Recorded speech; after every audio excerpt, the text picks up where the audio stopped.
नमस्कार साथियों, कलाम क्लासेज में एक बार फिर से आपका हार्दिक स्वागत है। आज का जो हमारा टॉपिक रहने वाला है, आज हम चर्चा करने वाले हैं जो 11 दिसंबर 2022 को यानी कि अभी आने वाले 7-8 दिन में जो वन रक्षा का एग्जाम पहले कैंसिल हो गया था, वही एग्जाम वो वापस होने वाला है। तो उस एग्जाम के लिए हमें कैसे प्रिपरेशन करनी है, कौन से टॉपिकों पर हमें ज्यादा फोकस करना है कि पीछे 4 पेपर हुए थे वन रक्षा के, तो उन्हीं पेपरों पर हमने पूरा एनालाइज करके कि कहां कहां से क्वेश्चन उठ रहे हैं और आने वाले पेपर में क्या क्वेश्चन आने वाले हैं। इससे पहले हमने 11 तारीख से पहले यानी कि जो पहले वर्षा का जो पेपर हुआ था, उससे पहले जो पेपर आया था अपनी जो कलाम क्लासेज की जो टेस्ट सीरीज जो चल रही थी संडे टू संडे, लगभग पेपर उस टेस्ट सीरीज में से आ गया था हमारा। तो इस बार भी यही कोशिश है कि जो आपको बताया जाए कि आपका पेपर वहीं से आएगा, उम्मीद करते हैं यही। और जो मेन टॉपिक है वो अपने यहाँ पर सिलेक्ट किए हुए हैं। देखिए, हमने अपना मेन फोकस रहता है जीके पर, क्योंकि वन रक्षा के पेपर के अंदर देखिए 15 क्वेश्चन मैथ के आएंगे, 15 क्वेश्चन साइंस के, पीछे बच गए 70 क्वेश्चन जो किसके आने वाले हैं, जीके। इसमें से 10 क्वेश्चन आते हैं करंट जीके के और 60 क्वेश्चन रहते हैं इन 4 पार्टों के, जिसमें से लगभग 20 क्वेश्चन अभी जो पेपरों का रेशो जो आया था, 20 क्वेश्चन किसके आए थे, ज्योग्राफी के आए थे। यही लगभग रेशो रहा था कि लगभग 20 क्वेश्चनों के लगभग रहा था कल्चर का। 20 और 20 40 हो गए, लगभग 14 से 15 क्वेश्चन हिस्ट्री के रहे थे और 5 से 6 क्वेश्चन लगभग रहे थे संविधान के। तो हमारा इस बार का जो मेन फोकस रहा था वो किसका रहा था, ज्योग्राफी और कल्चर का, जहां से सबसे ज्यादा क्वेश्चन आए। हिस्ट्री के तो गिने चुने पार्टों से क्वेश्चन उठे थे, वो हमने कर रखे हैं, और संविधान के भी गिने चुने। सबसे ज्यादा मेन फोकस रहता है ज्योग्राफी और कल्चर पर। तो हम एक एक सब्जेक्ट पर चर्चा करते हैं कि कहां कहां से क्वेश्चन आए थे और कहां से आने की संभावना भी आगे रहेगी, क्योंकि जो ट्रेंड में क्वेश्चन चलता है, जो टॉपिक ट्रेंड में चलता है, वहीं से लगातार क्वेश्चन आते हैं। तो इधर देखिए, ज्योग्राफी जो सब्जेक्ट है हमारा, ज्योग्राफी में देखो सबसे पहले हमारा पार्ट रहता है सामान्य परिचय। सामान्य परिचय के अंदर अभी जो क्वेश्चन आ रहे हैं वो नक्शे से क्वेश्चन पूछे जा रहे हैं। क्वेश्चन पूछता कैसे, देखिए एग्जामिनर का सिंपल सा फंडा है कि बेसिक नॉलेज है या नहीं हमें, और उसके लिए हमें बेसिक नॉलेज के लिए याद होना चाहिए राजस्थान का नक्शा। तो राजस्थान का जो नक्शा है हमारा, राजस्थान के नक्शे से क्वेश्चन पूछ रहे हैं कि पूछ लिया ये किसका पड़ोसी जिला है या इसका पड़ोसी जिला ये कौन सा नहीं है, कौन से आंतरिक जिले हैं, कौन से सीमावर्ती जिले। इस प्रकार के क्वेश्चन अभी पीछे वाले वन रक्षा के पेपर में पूछे गए थे। तो वहीं से वापिस, और वन रक्षा की नहीं, अगर आप फर्स्ट ग्रेड का देखोगे तो भी नक्शे से क्वेश्चन आए थे। तो राजस्थान का नक्शा याद करना बहुत ही जरूरी है, और वो भी अच्छे से। तो सबसे पहले नक्शा याद करोगे आप। उसके बाद हम चलते हैं भौतिक स्वरूप। भौतिक स्वरूप के अंदर 3 पार्टों से क्वेश्चन आए थे। कोई पेपर उठाकर देख लो पिछले 2-3 सालों में, प्रत्येक पेपर के अंदर अरावली की जो चोटियां उनका क्रम पूछा गया है, या तो आरोही क्रम या अवरोही क्रम। और जो चोटियां पूछी गई है, अपना चोटियों वाला वीडियो उठाकर देख लेना, उसमें से ही आई है सारी चोटियां और वही क्रम पूछा गया। और मैंने डायरेक्ट अंडरलाइन भी किया था कि हाँ ये यहाँ से ये चोटियां ज्यादा चांस रहते हैं, और वही चोटियां यहाँ पर पूछी गई थी। दूसरा यहाँ पर पूछा गया था पठार, कि लसाड़िया का पठार कहां पर है, भोराट का पठार कहां पर है। जो अपने पठार वाला एक वीडियो अलग से बनाया था कि राजस्थान के प्रमुख पठार, और वहां पर मैंने 5-7 पठार ही बताए थे कि ये इंपॉर्टेंट रहते हैं, वहीं से पठार का क्वेश्चन पूछा गया था। तीसरा पार्ट रहता है भौतिक विभाजनी, जो इस भौतिक स्वरूप में विभाजन, जिसके अंदर हमने पढ़ा था इस साइड में करौली के अंदर, ये करौली मालपुरा करौली का मैदान पूछा गया था। डग गंगाधर प्रदेश, यानी कि कौन से भौतिक प्रदेशों के, जो भौतिक प्रदेश का एक सामान्य विभाजन कि राजस्थान को 4 भागों में, उन 4 भागों को आगे कैसे कैसे बांटा गया, वहां से क्वेश्चन आ रहा है भौतिक स्वरूप का विभाजन। तो 3 चीज पढ़ने आपको भौतिक विभाजन में, चोटियां पढ़ोगे, पठार पढ़ोगे, और एक भौतिक विभाजन, और एक पढ़ोगे यहां पर बनने वाले बालू का स्तूप, स्तूपों का प्रकार। भौतिक प्रदेश में ये इतनी बातें पढ़नी है हमें। यहां से पक्का क्वेश्चन आएगा, एक की बजाय 2 क्वेश्चन भी पूछ सकते हैं यहां से हमें। तीसरा अपवाद अंतर, यहां से 2 क्वेश्चन, पीछे वन रक्षा के प्रत्येक पेपर के अंदर 2 क्वेश्चन आए थे अपवाद अंतर से। एक क्वेश्चन तो पूछा गया था राजस्थान की नदियों से, प्रत्येक पेपर में एक क्वेश्चन, या तो नदियों की लंबाई पूछ ली, जिसमें एक में लंबाई देकर कि निम्न में से कौन सी नदी की लंबाई सही नहीं है।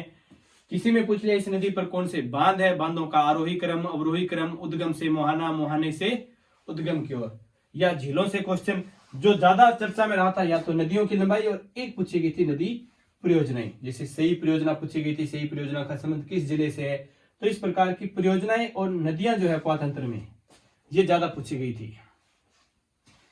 मिट्टी, ऐसा कोई एग्जाम नहीं था चारों में से, चारों में नहीं, इससे पहले फर्स्ट ग्रेड का जो एग्जाम हुए थे 4 फर्स्ट पेपर, वहां पर भी कोई भी ऐसा एग्जाम नहीं था जहां से मिट्टियों का क्वेश्चन ना पूछा जाए। मिट्टी का एक तो सामान्य वर्गीकरण हम पढ़ रहे थे वो पूछा गया था, लेकिन ज्यादातर जो क्वेश्चन आए थे मिट्टियों के नवीन, जिप्सी फेरस मिट्टी कहाँ पर पाई जाती है, एंटी सोर्स कहाँ पर है, एल्फी सोर्स, तो नवीन वर्गीकरण मिट्टियों का आप जरूर पढ़कर जाएंगे, जो हम आने वाली वीडियो के अंदर आपको, ये अभी 5-7 दिन है एग्जाम के, तो इन दिनों में जो वीडियो बनाएंगे उस पर एक वीडियो हमारा रहेगा स्पेशली राजस्थान की मिट्टियों का, और मुझे उम्मीद है वहां से हमारा क्वेश्चन आ जाएगा, क्योंकि पीछे क्लास में जो करवाई थी वहां से क्वेश्चन आया था। कृषि और जलवायु दोनों को मिला दें तो बनते हैं कृषि जलवायु प्रदेश, और ये कृषि जलवायु प्रदेश है कितने राजस्थान में, 10 है, और ये सिंपल सा ये क्वेश्चन भी बहुत बार आ गया और पक्का आ रहा है, हर पेपर में कृषि जलवायु प्रदेश का क्वेश्चन आ रहा है। किसी में पूछ लिया सबसे बड़ा कृषि जलवायु प्रदेश कौन सा है, सबसे छोटा कृषि जलवायु प्रदेश कौन सा है, कृषि जलवायु प्रदेश है कितने, या कौन से कृषि जलवायु प्रदेश में मक्के की फसल अधिक होती है, किसमें बाजरे की फसल। तो ये 10 कृषि जलवायु प्रदेशों का एक वीडियो अलग से ही मैं बनाऊंगा आपके लिए, जहां पर हम केवल और केवल कृषि जलवायु प्रदेशों की चर्चा करने वाले हैं। हमारा क्वेश्चन यहां से पक्का आ रहा है, कृषि जलवायु प्रदेश। और जलवायु के अंदर अभी जितने भी एग्जाम हुए थे उसमें सब एग्जामों में एक ही चर्चा में रहा था विषय कोपेन, और यही रहता है हमेशा। कोपेन से थोड़ा सा आगे जाते हैं तो एक व्यक्ति और नाम आ जाएगा, थार्ने वेट का, लेकिन मैंने पहले ही कहा था कोपेन को अच्छे से पढ़ लेना, थार्नवेट याद हो या ना हो, लेकिन कोपेन आपको अच्छी तरह याद होना चाहिए, और वही हुआ था जलवायु में, कोपेन का ही क्वेश्चन आया था चारों पेपरों में, कोपेन कोपेन कोपेन ही रहा था, थार्नवेट को बढ़ा ही नहीं था। इस बार उद्योग, इस बार उद्योगों पर थोड़ी सी चर्चा कम हुई थी। यहाँ पर पार्क पूछे जा रहे हैं वर्तमान में, औद्योगिक पार्क, लेंस सेरेमिक पार्क हो गया, साइबर पार्क हो गया, स्पाइस पार्क हो गया, मेगा फ्रूट पार्क हो गया। तो उद्योगों की बजाय इनके जो पार्क है वो अच्छे से याद कर लेना, क्योंकि पार्कों से ज्यादा क्वेश्चन पूछे जा रहे हैं। और खनिज के अंदर हमेशा से एग्जामिनर का फेवरेट टॉपिक रहता है राजस्थान के खनिज, और जहां से हर पेपर में क्वेश्चन आ रहा है, और यहाँ पर पूछी जा रही है नवीनतम खाने। पुराने जो ट्रेंड में चल रहे थे वो ट्रेंड नहीं, अब सीधी 3-4 खाने दी जाएगी, ये कौन से खनिज से संबंधित है, या इस खनिज से संबंधित निम्न में से कौन सी खाने नहीं है। तो खनिज का एकदम नया पैटर्न है खनिज के क्वेश्चन का, कि जो पुरानी चले आ रही थी वो खाने नहीं, जो नई नई खाने खोजी जा रही है वो पूछी जा रही है, तो खनिज का वो पैटर्न रहेगा।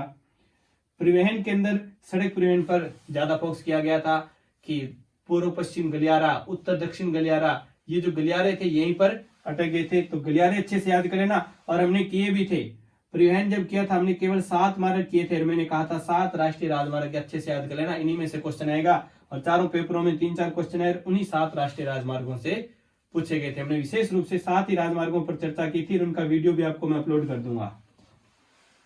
वन गणना में स्पष्ट आंकड़ा लिखाया था राजस्थान में कितने क्षेत्रफल पर वन है, तो वो पूछे गए थे। और वन गणना में हमें एक अभ्यारण्य का भी ध्यान रखना है, अभ्यारण्य है, फिर जनगणना, गणना तीनों ही, वन गणना, जनगणना, पशु गणना, गणना ही सारी हमें याद रखनी है। तीनों से आया था, पशुधन के टॉपिक से, जनगणना से, वन गणना से, पशु गणना, तीनों गणनाएं अच्छे से याद करनी है। और खनिज जब पढ़ो तो वर्तमान में खनिज से ज्यादा, खनिज के तो खाने पूछी जा रही है, एक टॉपिक और रहता है यहाँ पर ऊर्जा। तो ये रहेगा हमारा राजस्थान का भूगोल, जहां से सबसे ज्यादा क्वेश्चन पूछे जा रहे हैं, लगभग 20 क्वेश्चन, 20 से 22 क्वेश्चन, 20 प्लस आए थे। दूसरे नंबर पर आया था हमारा कल्चर। कल्चर के भी इस बार, हालांकि इतने क्वेश्चन आते नहीं होते कल्चर के, लेकिन इस बार कल्चर पर विशेष फोकस रखा गया था। और कल्चर के भी लगभग ज्योग्राफी के बराबर ही क्वेश्चन आ गए, अन्यथा जितने ज्योग्राफी के होते हैं उतने हिस्ट्री और कल्चर दोनों को मिलाकर आते होते हैं। लेकिन इस बार कल्चर के क्वेश्चन, तो हमें कल्चर पर मेन फोकस करना होगा। और कल्चर में कहां से आए थे ये मैंने टॉपिक लिख रखे हैं, कि आभूषण पक्का पूछा जा रहा है, ज्यादा तो आभूषण है ही नहीं, थोड़े बहुत आभूषण है। अगर हम 4 बार भी पढ़ ले अच्छे से ट्रिक से, इसका भी हमने ट्रिक के माध्यम से याद किए थे, तो ट्रिक के माध्यम से अगर याद करें तो आभूषण बहुत ही थोड़े से छोटे से आभूषण है। मंदिर, महल, दुर्ग, बावड़ी, किले, इनका केवल और केवल जिला पूछा था, कि कौन से जिले में ये, कोई कुंड पूछ लिया, कोई तालाब पूछ लिया, कोई कुआं, बावड़ी, ये केवल जिले वाइज याद करने, तो 4 बार नक्शे में आप लिख कर देखोगे तो ही याद हो जाएंगे। देवता बहुत कम पूछे जा रहे हैं, देवियां पूछी जा रही है। देवताओं की चर्चा नहीं होती, चर्चा किसकी होती है, चाहे घर में हो चाहे बाहर हो, चर्चा किसकी होगी, देवियों की होगी। तो यहाँ पर भी देवियां, देवताओं में कोई आएगा तो संत संप्रदाय में पंच पीर पूछे जाते हैं। और पंच पीरों के अलावा अगर कभी कोई क्वेश्चन आए तो समझ लेना वो किसका होगा, तेजा जी का। और पंच पीरों में भी अगर आपको ना आए तो उसका आंसर होगा रामदेव जी, ना आए तब, यानी कि पंच पीर पूछे जाएंगे संत संप्रदाय में, उसके अलावा एक तेजा जी। अच्छे से इतने याद कर लेना। मेले पूछे जा रहे हैं, मेलों की तिथियां पूछी जा रही है वर्तमान में, कि कौन सी तिथि को ये मेला भरता है या कौन से स्थान पर भरता है, चाहे वो पशु मेले हो चाहे वो कोई देवी देवता का मेला हो। इसी प्रकार त्योहार है, त्योहारों की भी क्या पूछी जा रही है, तिथियां। फिर बोली कि कौन से क्षेत्र में उप बोलियां, इस बार बोलियों के क्वेश्चन नहीं आए, जितने भी पेपर हुए थे वन रक्षक के उनमें उप बोलियां पूछी गई थी। तो बोलियां तो हमें ध्यान में रखनी है, लेकिन उनकी क्या ध्यान रखोगे, उप बोलियां कौन से क्षेत्र में बोली जाती है। फिर कलाकार, ये तो इस बार फेवरेट हो गया। कलाकार चाहे वो किसी भी कला का हो, चाहे वो चित्रकला का कलाकार हो, चाहे वो हस्तकला का कलाकार हो, चाहे वो किसी संगीत का हो, नृत्य का हो, किसी भी प्रकार का कलाकार हो, राजस्थान के जितने भी कलाकार है अच्छे से पढ़ लेना। अभी जैसे कथक के प्रसिद्ध कलाकार कौन है, तनिष्का श्रीवास्तव भी काफी चर्चा में रहा था। प्रसिद्ध चित्रकार, यानी कि चित्रकला का टॉपिक जो है कल्चर में, चित्रकला के टॉपिक में, चित्रकला के टॉपिक में जो भी क्वेश्चन पूछा जा रहा है चित्रकार का ही पूछा जा रहा है। तो ये कलाकार जो है ये अच्छे से पढ़ना है। यहां से पक्के 2 क्वेश्चन, एक भी नहीं 2 या 3 क्वेश्चन के लिए यहीं से पूछे जाएंगे, क्योंकि ये 3-4 टॉपिक हो जाते हैं यहाँ पर। चित्रकार हो गए, संगीतकार हो गए, नृत्यकार हो गए, तो जितने भी प्रकार की कलाएं हैं उन कला के सभी वहां के कलाकार हमारे ध्यान में रखने में। फिर आता है इतिहास। इतिहास में इस बार बिल्कुल थोड़ा सा फोकस कर दिया गया। देखो कहां कहां पर, एक तो सभ्यता, दूसरी बात यहां पर इस बार राजवंश पूछा गया। राजवंशों में सबसे ज्यादा फोकस रहता है हमेशा मेवाड़ का। मेवाड़ के बाद या तो चौहान आते हैं या फिर आमेर, और फिर आता है मारवाड़। और पूछे क्या जा रहे हैं, उनके युद्ध, किसने कौन सी उपाधि दी और कौन सी संधि। युद्ध के अंदर यानी कि कोई साका अगर कोई हुआ है तो वो हमें अच्छे से ध्यान में होना चाहिए। 3 ही बातें, उनका कौन सा कार्यकाल है, क्या क्या किया था, वो छोड़ दीजिए। फिर आ जाती है हमारे राजस्थान की रियासतें। 19 रियासतें थी, अलग से हमने एक क्लास बनाई थी रियासतें, जिसमें संस्थापक कौन था उसका, कौन सा वहां पर राजवंश कर रहा था। 1818 की संधियां हुई, उस समय वहां का शासक कौन था। 1857 की क्रांति के समय वहां का शासक कौन था।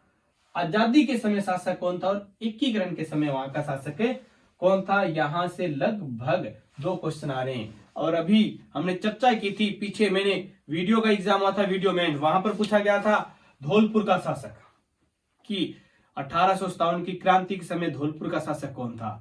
उसके बाद पूछा गया था सिरोही का, करौली का, अभी डूंगरपुर बांसवाड़ा का पूछ लिया। और मैंने कहा था यहां से ये 19 तो रियासतें हैं, तो ये अच्छे से याद हो जानी चाहिए। 19 रियासतों के ठिकाने नहीं पूछे जा रहे, 3 ठिकाने थे, 19 रियासतें। और हमने अच्छे से याद भी की थी। और मैंने हर बार ये कहा था कि इस बार ये आ गया। जब धौलपुर पूछा था मैंने कहा अगली बार करौली पूछेंगे, वही हुआ, अगले पेपर में करौली पूछा गया था। फिर मैंने एक बात कहा था कि अब मुझे लग रहा है दक्षिण राजस्थान में जाएंगे सिरोही डूंगरपुर की ओर, तो एक पेपर में सिरोही आ गया और एक पेपर में डूंगरपुर का और एक में बांसवाड़ा, तीनों पूछ लिए गए थे। और अब मुझे उम्मीद थी कि कोटा बांसवाड़ा इस साइड में आएंगे, कोटा का शासक पूछ लिया। तो ये इनका फिक्स पैटर्न है कि यहां से पूछ लिए तो अब यहां से नहीं, दूसरा हटाकर ये पूछते हैं जो इंपॉर्टेंट बनता है। तो ये एकीकरण जरूर याद, ये रियासतें अच्छे से याद करें। 1857 की क्रांति वैसे तो यहाँ पर हो गई राजा तो, लेकिन इसके अलावा और जो बातें, किसान और प्रजामंडल आंदोलन, एकीकरण से अभी हर पेपर में क्वेश्चन आया था। प्रजामंडल आंदोलन, किसान एकीकरण, प्रत्येक पेपर में क्वेश्चन है। क्वेश्चन क्या आता है वो देखो, क्वेश्चन ये रहता है कि एकीकरण में कौन सा चरण, 7 चरण थे, इस चरण के समय वहां का शासक कौन था, या राज प्रमुख किसको बनाया, यानी कि कोई भी अधिकारी का नाम देंगे या एकीकरण के चरण का नाम पूछ लिया। इसी सामान्य सी बातें पूछते हैं। और ये एक सारणी है, यानी कि इनकी रियासतों की एक सारणी याद करनी है हमें, और ऐसी एक सारणी हमें याद करनी है किसमें, एकीकरण में।